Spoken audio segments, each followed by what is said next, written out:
So I've got some 10 points to make that small talk a breeze. But before we start, I want to ask people in the room, who here is comfortable with walking into a room of strangers starting a conversation? Yeah? Anyone else? Most of you aren't? You are? What if it's a bit of a high pressure situation where you know that there is potentially some business in that room for you and you're really wanting to go for a goal? If the stakes go up, are you still as comfortable meeting people? Good. Okay. Most of us have, who's got that little voice in their head? They've called it nicely here, inner critic, but who has that little voice that tells you? Yeah?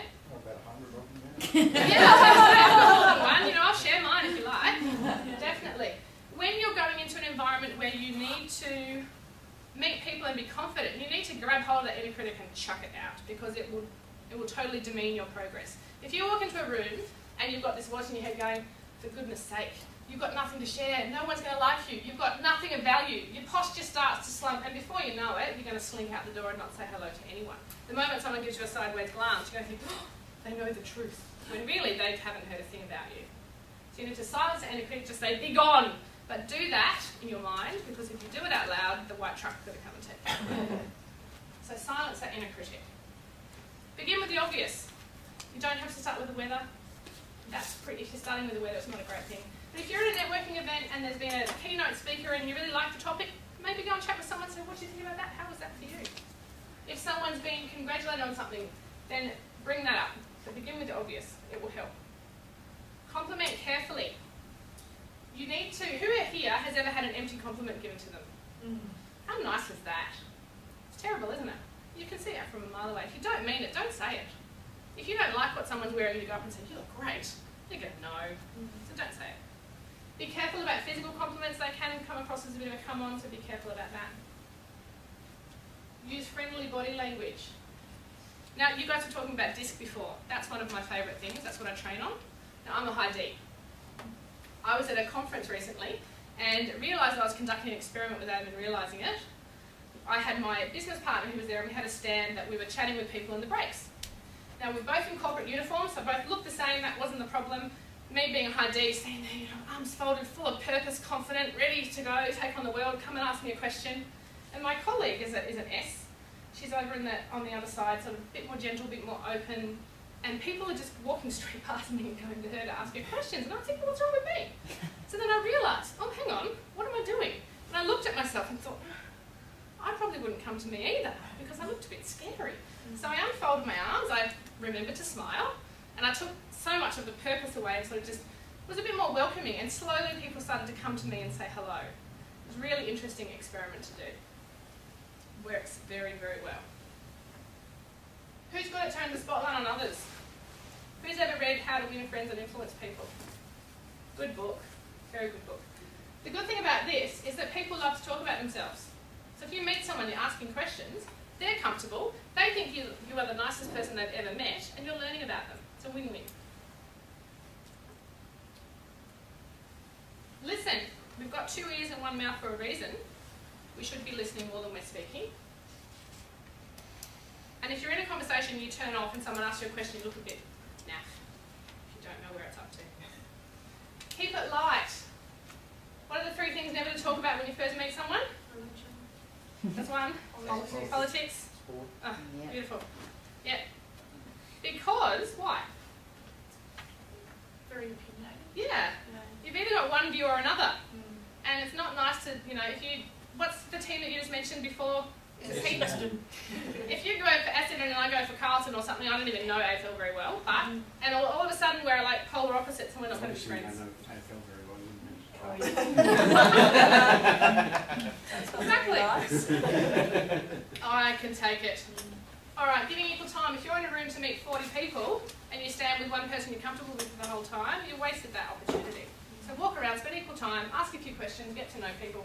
And there's nothing worse than feeling like you've been stuck with someone in the corner because they won't move on to someone else. That's terrible.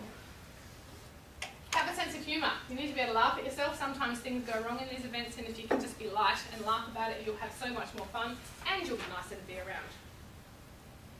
Who knows how to make that exit? You need to know how to get out of it. Yes. If you're in a conversation and it's going south, you need to be able to salvage it and get out of it as quickly as you can. And that could be something as simple as look, it's been great chatting with you. I've just spied someone over there that I need to go and say hello to. I'm leaving. Or, I need to refresh my drink. You need to go to the toilet, yes. Depends on how much you want to tell them, but yes. That is definitely a good one, because most people won't stop you from going to the loo. More things on networking skills. Who knows that it's good to build your network before you need it? Who's ever met someone who's desperate and dateless? Anyone? Could you tell from like 100 metres away? It just comes off them, doesn't it? And you don't want to be like that in business. You want to have a good network of people that you know and that know you before you need it. And everyone's important.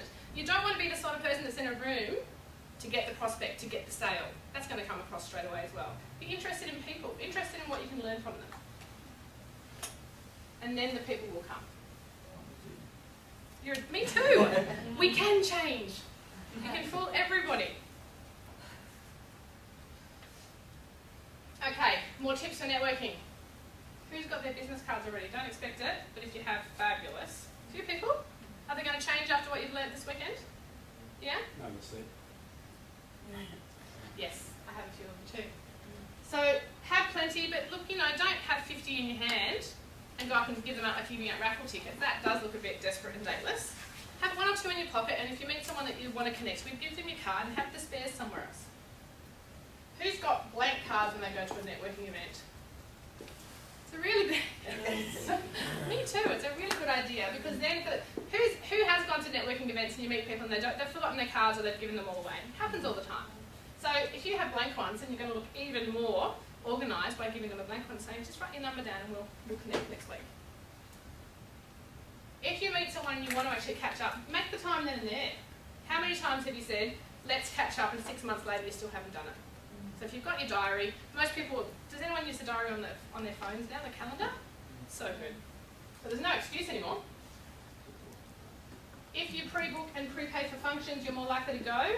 If you leave it up to how you'll feel at 5:30 that day, you won't be going. So if you pre-book and prepay, you're more likely to turn up. Now this is an interesting one. 2 topics in the news to chat about.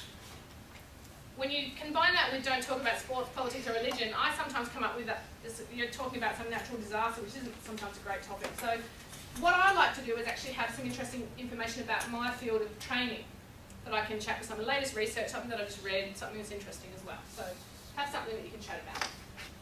If you're going to follow up, if you say you will follow up, do it. There is no excuse for not doing it. Okay, understanding how important emotion is when you're connecting with people. Who knows, or who thinks of the brain as a filter? It's like a sponge, so many things coming in and out all the time, and most of the time your brain cans what it thinks isn't necessary and keeps what it thinks is. And one of the things that determines that for your brain is the senses. So depending on how your senses are affected in a certain situation, you're going to make these gut reaction decisions, and most of the time we go with our gut. So who has ever spoken with someone and they've got sunglasses on and you're thinking, I just can't gauge where this person's at? Yeah? It's really hard, isn't it? Eye contact is really, really important. Stare for too long, people think you're a bit strange, a bit of a stalker. Stare for not enough, and people think that you're hiding something. So you have to be very careful. And some people are more comfortable than others, so just gauge how you're going with that. Yeah, I actually feel when I'm talking to someone and I've got, even if it's outside, I've got my sunglasses on and I can see my eyes, it makes me feel uncomfortable. Because I can see theirs and I know they can't see mine, so I automatically... That's very aware of you, that's good. Most people wouldn't think of that. I just don't, yeah, just